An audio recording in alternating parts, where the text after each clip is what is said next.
Welcome back. If you're just joining us, this is Rise and Shine, and we're coming to you live from you. You need to join the conversation, be part of the growing community. Do so by liking, sharing, and commenting across all the social media platforms, all of which you can find at spectrumtv.ng. We've had several conversations, but now we're going to narrow in on a focus. Today we are celebrating maternal, safe motherhood and maternal health, maternal care. And we have a Kaito O'Connor here, who is a reproductive health coordinator at Akwa Ibom State, here in our studios to have this particular conversation with us this morning. Good morning, Kaito O'Connor. Good morning. Good to have you here. Thank you. Of course, several conversations. This morning we are looking at safe motherhood, access to quality maternal care. Of course, when we're talking about maternal care, we're looking at pregnant women, we're looking at the mortality rate for them, the mortality rate for the children. A wholesome conversation that needs to be had. Exactly. Yeah, definitely. But let's even narrow it down to the essence of this celebration. Of course, every 11th of April, the world over, is celebrated as National Safe Motherhood Day. And I think I'll have to be very blunt now. This is the first time I'm hearing, of a particular day like this, National Safe Motherhood Day. I know that some people have actually jested about some of these national observations, international observations. Is it that for everything now there's a day, and all of that? But let's talk to Kaito O'Connor, who is the reproductive health coordinator for Akwa Ibom State. Put us in the know. What is this day all about? Why are we keeping a day aside to celebrate National Safe Motherhood Day? Okay.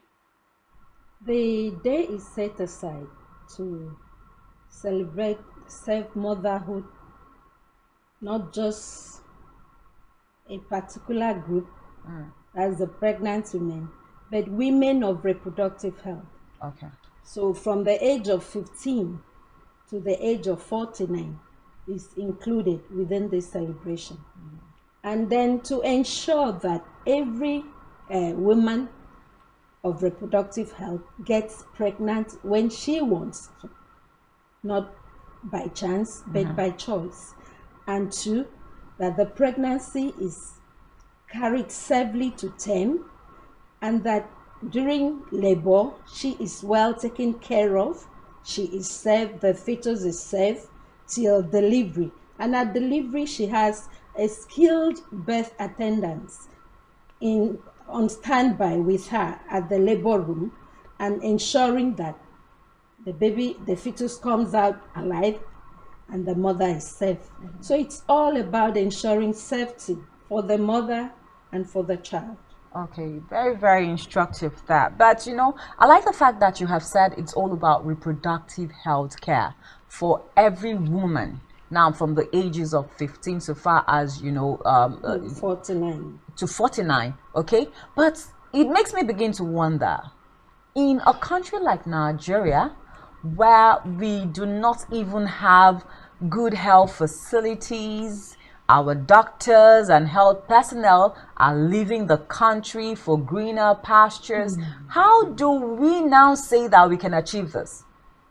Well, with the numbers still around, we can achieve something good for our populace, especially the pregnant women. We want to ensure that the number of mortality rate is reduced, and perinatal rate also is reduced, and ensure that our mothers stay safe during pregnancy, stay safe during labor, and stay safe after delivery. Okay, so I think it will bring me now to the question of even asking what are those things that mothers, what are those things that women need to do to stay safe during these kinds of period? Okay, like the theme says, access to quality maternal care, a right for every pregnant woman. And then we say, save the mothers, save the future. You know very well that it is the mothers that produce the next generation. And so if we save the pregnant woman now, we ensure that the next generation is preserved. And so with this, we have what we call antenatal care. And this antenatal care is from inception of pregnancy. It doesn't mean you have to stay till your pregnancy is up to 4 or 5 months before you get registered at the health facility closest to you. And during the antenatal care, we ensure that every pregnant woman undergoes series of tests like HIV. We check the hemoglobin level to ensure that the woman is okay with the pregnancy she is carrying. And then we check the status, that is the HIV status of the woman, to ensure prevention of mother-to-child transmission. And then we have this health education talk that we give to them during every contact. Now it is no longer a visit to the clinic. We call it contact. And we want to get it up to at least not less than 8. And it could be more, depending on when the woman comes to the hospital for registration. And during this period, we ensure that the woman is given the drugs she needs to take to build up her blood, which will be sufficient for her and her fetus. Everything that is done for a pregnant woman is not just for her. It's also for the fetus within it. We could be lucky to have 2 fetuses in one pregnant woman, and we call it multiple pregnancy. And so during this period, it is very, very important to ensure the safety of the woman, that's the pregnant woman, because anything that happens to her affects the fetus within. So we want to ensure that she too is well taken care of. So during the antenatal period, she is given health talk on what to eat and what not to eat. And her blood pressure will be checked to ensure we rule out complications during pregnancy. And her blood sugar level also is checked through the urine.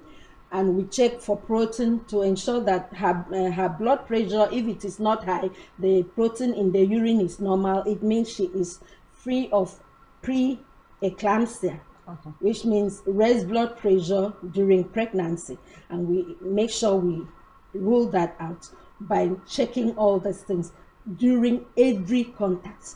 It is at every contact. And 2, we ensure that the woman has preventive therapy for malaria, which we call intermittent preventive therapy, the IPT, where the woman is given a preventive treatment every month, that is within 4 weeks, at interval of 4 weeks. Once she gets the first dose, and this treatment is given right there where the health worker is. You don't give it to the pregnant woman to take it home. She takes it right before you. So we encourage our pregnant women to come to the clinic with food. If they cannot eat at home before coming, they come with their food. So if we want to put things in perspective now, we'll say all of the things you're talking about is the essence, the importance of why pregnant women should start antenatal from the first day that they recognize that they are pregnant. But again, it brings me to the next question. You know that we've had situations where a lot of pregnant women feel that, oh, the hospital is not the right place to go to, for this kinds of antenatal. They rather use traditional birth attendants and all of that. So how do we now say that these kind of women will even have access to quality maternal care? I think just to fuse it all together, because I was going to come to a related question in terms of in recent times, we are talking about that our health facilities are not up to standard. And when we are looking at delivery, which is, a high point of access to maternal care, these facilities are very important. We have seen doctors going on exodus. Yeah. What is happening to the midwives? This is all going to affect the overall result that we can have versus fighting the myth of, oh, traditional birth attendants are way better. So just talk about, all of this in one breath. Okay. You won't stop people from looking for greener pastures. Once you see you are not satisfied with what is going on where you are, and you hear that there's some way that you're going to be taken care of, your remuneration is going to be higher than what you're getting here, you can't stop them from going.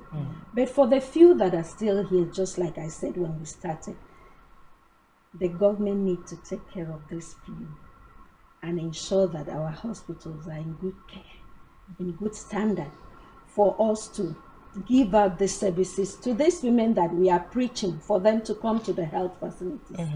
And recently we have, though not yet gone into the implementation stage, we have trained about 330 CHIPS agents in Akwa Ibom State. When you say CHIPS agent, what do you mean by that? CHIPS means Community Health Influencers and Promoters Services. And then we have these agents who are females, and then we have the CEFPs who are males. The CEFP means Community Engagement Focal Persons, who are like a backup for the CHIPS agents. And their main focus is on pregnant women and children under 5. What are they to do? They are going to serve as linkage between the community and the health facility within the community. And we have these health facilities, though not thickly populated with health workers, we still have few health workers within these health facilities. Okay. And so they are to go into the community. We call it home visit, house to house. When you see a pregnant woman, Madam, how are you? Have you registered in the clinic? How old is your pregnancy? Please take this form, go to the health facility, which is closest and it's within the community. Go there and you'll be attended to. So most of these health facilities, like you're talking about the small units, are they able to deliver these women of their babies? Yes, we have skilled birth attendants in these facilities. They are there. That is why we are trying to pull as much as we can, as high as we can, the number of pregnant women in the community from where they are not well taken care of to the health facilities where they will be taken care of. Is there a platform where we are looking at having a unified workforce between the traditional birth attendants and the English attendants, just so that they don't feel they're not totally taken out of the space? Sometimes you can tell them at your TBS, when a woman comes, redirect her to the health facility, and these are the incentives. Are there platforms like that? Yes, there's a platform like that. In the primary health care centers, we have them having their meetings of the TBS within all the LGS. We have 36 LGS. 31 LGS. Sorry about that. This 31 LGS, we have the operational basis for all the PSCs. So this is where they meet. And the skilled midwife is there to lecture them on the deliveries to conduct and the ones not to touch, not even touching. They are like linkage between the community too and the health facilities. Please don't attempt any delivery of a woman who is having her first pregnancy and the one that has given birth to about 4 or 5. That one can predispose her to what we call a postpartum hemorrhage. And sometimes they try arresting this hemorrhage in the TBA homes and it gets out of hand, and by the time they bring this clients to the hospital, the situation is very bad, dying off. And Sometimes they say, okay, we brought the patient to the hospital and she died at the hospital, but the delay was somewhere else. Now, Ekaito Kono, our time is almost up. We have barely 2 minutes to wrap this conversation up, but very important conversations we are having now, and of course, it's also educating to our viewers. But what I want to ask is, like our focus conversation is saying, quality access to quality health care. Now, that's very important. Are there things that are militating against these mothers having access to quality maternal care? What are those things, and how can we, either as government, either as doctors and health personnel, either as NGOs, how can we step in, to bridge that gap? The issue about assessing care start with self. If you love yourself and feel you are living first for yourself and not for any other person, you desire what will keep you alive. And so for the pregnant woman to assess care, it starts with her. Herself, she loving herself, and then bringing herself to the hospital, whether the husband is there or not. And don't forget, this health talk is not just for the pregnant women or women of reproductive health. It includes the men also, because sometimes you see a woman feeling reluctant to come to the health facility, and if the husband is in the know, he will be the one to bring the wife to the hospital. We've seen cases of that in the facilities where the husband comes with the wife and tells you, I have been telling her to come and register since when she started this pregnancy, and she refuses. Please register her for me. And we've been having these cases. So, and apart from the government putting things in place, I'm very sure that at least if we go to the health facilities, we'll have things in place. Like we have 15 health facilities that are running a program we call MPDSR. This MPDSR2 is to ensure that the mother, the child is safe during pregnancy, during labor, and during delivery. So if anything happens, they look into it. Why did that woman die? Or why did that child die? What can we do to ensure that such an occurrence does not take place again? So we have these committees in 15 health facilities within the state, and they are all secondary health facilities, and we are trying to see if we can bring it into the primary health institutions also, so that once a woman comes, we ensure that care is given, irrespective of if we have all the health gadgets to give this care. As long as you are a trained health worker, you are licensed to give quality care. Okay. I like where that landed. As long as you're a trained health worker, irrespective of the tools and gadgets available, you have first been equipped. I think it goes a lot to answer a lot of questions, even in our health sector. But the time is really squeezing. Although I even have questions biting me, but we have to let it go. Yeah, we have to let it go. Our time is up. Absolutely up. But it's been great time, and we can see that it's a collective responsibility to keep women within the reproductive age alive when they are pregnant, during delivery, and after. I know we couldn't have time to have conversations of after delivery, because we hear women, oh, a woman died 2 weeks after delivery, she was hemorrhagic after 2 weeks, hypertension, the sleeping to post-delivery depression, some of those things. But we definitely will have you back sometime. We'll definitely have you back next week. Yes, we'll bring you back here. I'll be glad to be here. Oh, fantastic. Okay. But yeah, thank you so much, Ekaito Okono, reproductive health officer of coordinator Akwa Ibom State. Thank you so much for your time. It's quite educative, listening to you. But the bottom line is, we need access to quality maternal care, which is a right for every pregnant woman. Okay, so we are calling on government, we're calling on private individuals to put hands on deck, even the medical personnel. Let's make sure that we give quality to our pregnant women as well. My name is Janice Cobham. It's been a very interesting week so far, and trust me, We'll be here again next week, Monday, to give you another dose of exciting conversations on Rise and Shine Daily. But I want to say a very big thank you to all those that will keep calling from everywhere across the nation to be a part of this show. Thank you so much. You're the reason we get to sit down here every day to do this together. So we'll see you again next week. Bye-bye.